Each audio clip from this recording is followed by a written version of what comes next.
This essay is a speech transcript about my experience as a coach. Also, the essay provides insight into my coaching skills and methods, as well as how skills and methods brought value to me as an individual. Before delving into my coaching experience and methods, it is essential to define the meaning of coaching.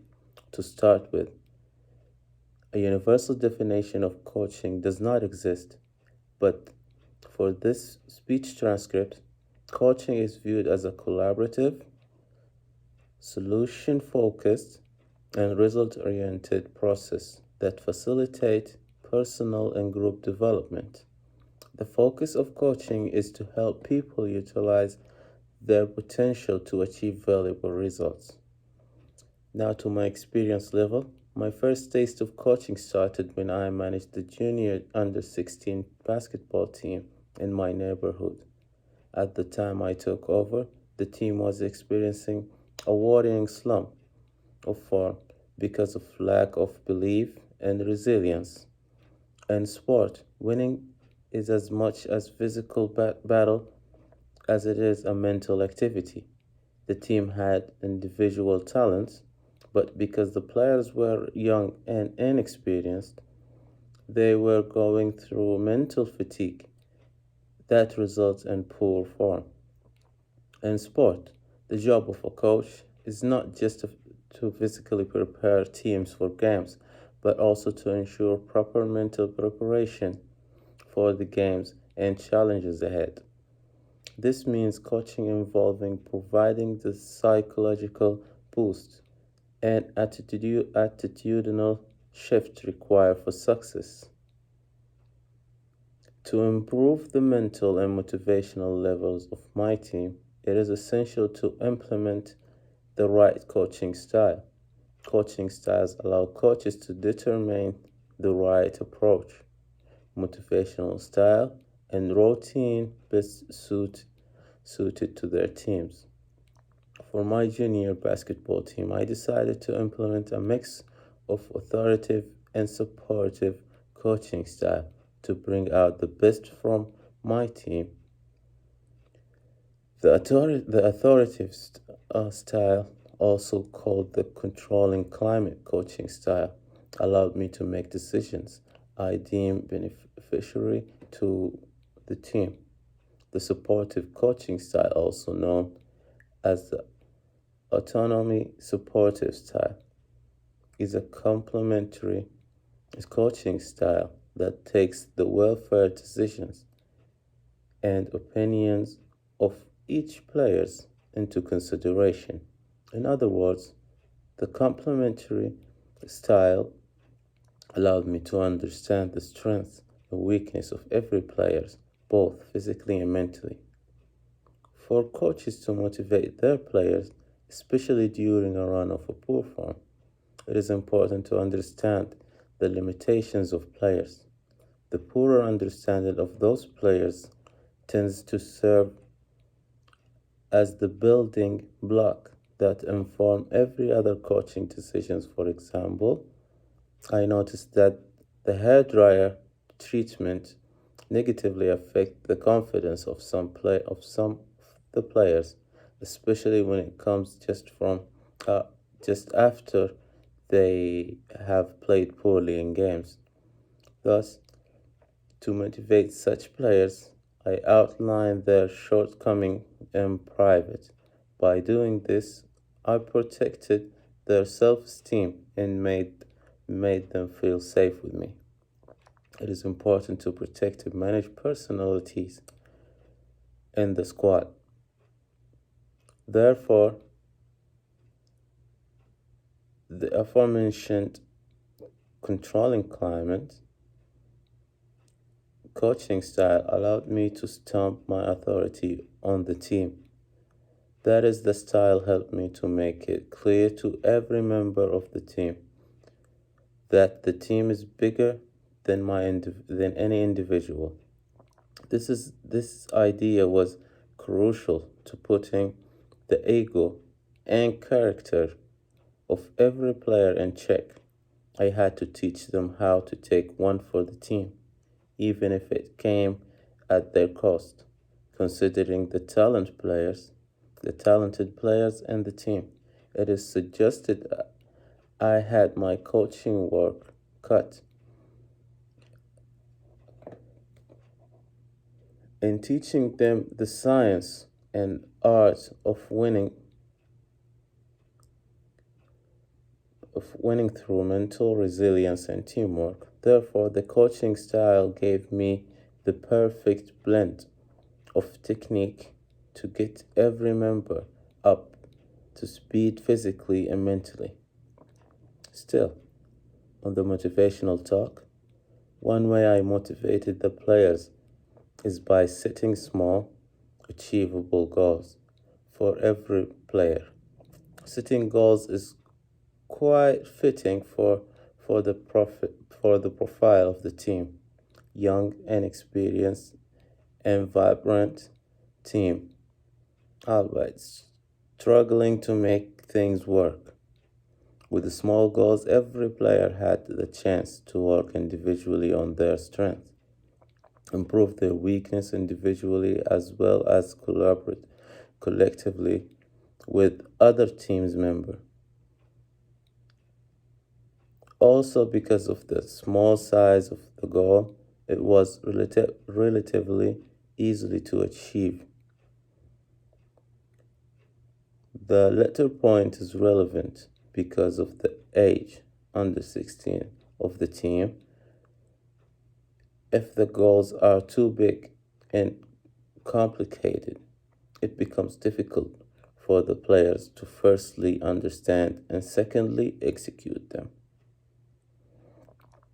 Another motivational tactics I employed is building a culture that encourage positive feedback.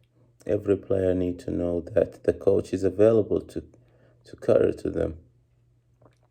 Thus, as a coach, I give positive reviews of their performance and point out when they have done anything noteworthy. Pointing out the positive about the performance of the young player is one of the easiest way to get the players to trust my judgment as a coach, especially considering the current poor form of the team. The positive support felt like a breath of fresh air to the players who had been suffering from negativity before my arrival. The third practical motivation tactics I implement is to determine the major driver for each player. Determining the source of motivation of each player makes it easy to communicate and push the player in the language they understand. By language, I mean communication and reaching out to each player on on their terms, to improve their personal development. For example, the driver for some player is following in the footsteps of established players they adore. For other players, is it is simply the excitement of getting the chance to play games at the top level. Understanding what drives these players contributes to the coaching style that fits individual players and the team in general. In addition to the motivation tactics, I, along with the players, nominated and choose a player to stand as the leader of the team, especially during games.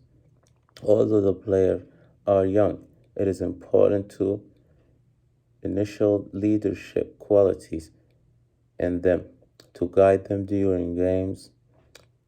The chosen leader worked as the coach during games and even during my absence at times. The decision to give a player such a big level of freedom and responsibility is to create the leadership spirit. Although technically they are all leaders, however, the team still needs a representative. representative. Apart from sports coaching, my coaching experience also extends to my professional career as an aircraft maintenance specialist. Aircraft maintenance involves the maintenance and repair of the aircraft system for recruits. It takes time to get accustomed to the rhythm of operation. It is quite common to see recruits struggle with the scale of work and relating with other fellow. Professionally, furthermore, there are issues regarding documentation of materials. In view of these challenges, recruits need to undergo training and coaching session to prepare them for maximum productivity as a coach. The first focus of the training is human management. Aircraft maintenance requires working 24/7 for maximum efficiency. Hence, it requires constant communication and interaction with other professionals. The human management focuses on training recruits on anger management, interpersonal communication, and how to work under pressure. The end goal of this aspect of coaching is to ensure that recruits build mental and physical resilience and understand the mannerism of communication in culture times, in crucial times.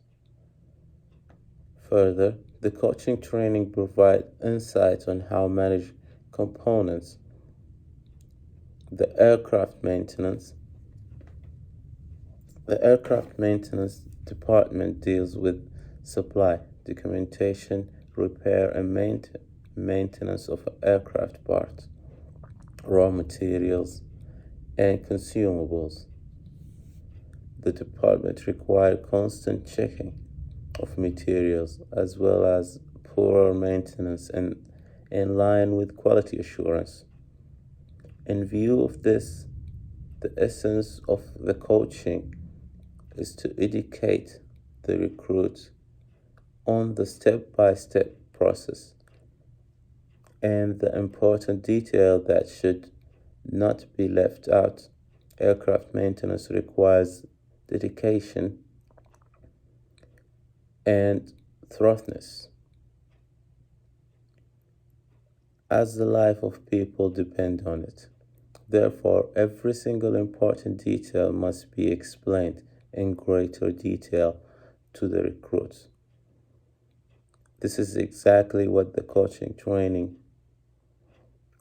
which is organized by the department and executed by me, offer to the recruits.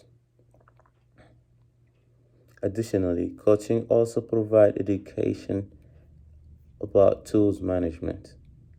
Aviation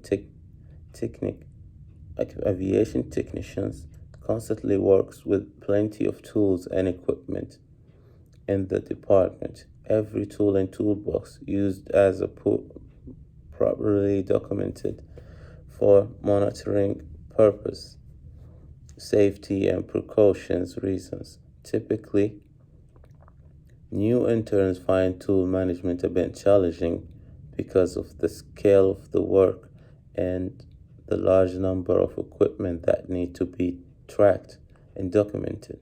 Therefore, during coaching session, a significant amount of time is separated to discuss the process in a simplified manner for better effectiveness. For example, we recommend that every new intern